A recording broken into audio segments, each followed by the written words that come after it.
Hey, hey, hey, hey. Hi, everyone. Anthony Fantano here. The internet's... Wow, my voice sounds really weird in my own head right now for some reason. The internet's most futuristic music nerd. And it's time for an album review. Future Islands on the Water. Now, I reviewed these guys last year when they came out with the LP In Evening Air. They are a trio, and they create really dramatic, really moody synthesizer pop. And they wrote one of my favorite songs of last year, Walking Through That Door. Tin Man was a good track too. They were just making stuff that I feel like I could just dance around in my bedroom to, just shake my shoulders and cry my eyes out, you know, just like knocking stuff over and wasting tissues. The drama and the synthesizers that made In Evening Air so good are in full force on this album too, thankfully. And one more thing as well, if you're not familiar with these guys, they've got these really special vocals. They're really gruff.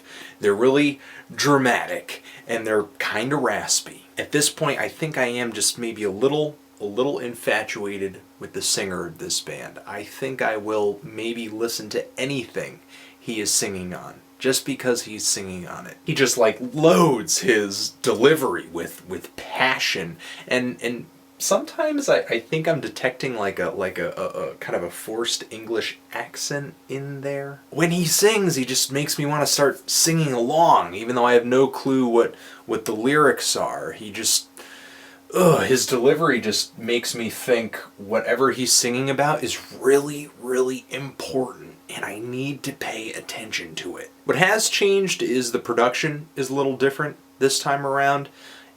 Future Island's last release was a little flimsy, it was a little simple, and that was fine because the band had a good style. They had some great songs too. This LP adds a little more atmosphere to the equation, some more reverb here and there. It kind of sounds like the band is playing in a semi-large auditorium, but nobody is there. And because of that, some of these tracks just kind of have sonically a really, really empty feeling, which, I don't know, in some ways I could kind of see myself being okay with that. I've seen it work in other instances, but here I just kind of wish they filled these tracks up with a little bit more than just drum machines and synthesizers and this really thin bass sound that I feel like I've enjoyed more on Echo and the Bunnymen records, or like New Order's first album. I wish maybe they added a little more instrumentation, maybe some more live instrumentation, not just for the sake of hearing more things, but I think it would take some of the emotions that are on this LP and really kind of drive them home, empower them. Because to me, some of the drums and some of the bass kind of feel flat, repetitive. They feel fresh at the beginning of a track, but by the end of the track, after hearing them kind of do the same thing for a while, it feels kind of stale, just a little bit. It just kind of gets old quick for me. I think an example of that is the opening track to this album. The song is good, melody's great, vocals are stellar, but there are parts on this song, like the explosion of distorted bass at the end, that I think sort of putting all this atmosphere in between me and them. Most of the tracks on here are decent though.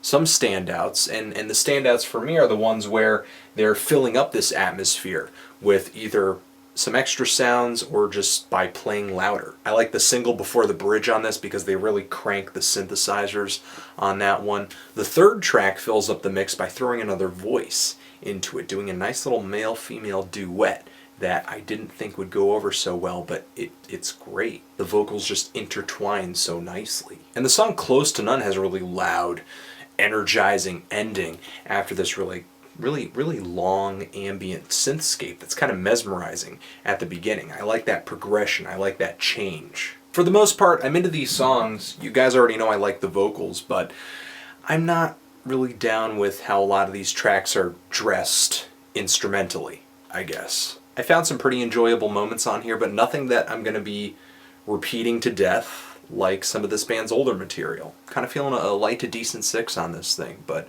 what did you guys think of it? Did you like it? Did you hate it? Why? And how do you think this measures up to Future Island's earlier stuff? As you guys know, this is only my opinion, Anthony Fantano, Future Islands, forever.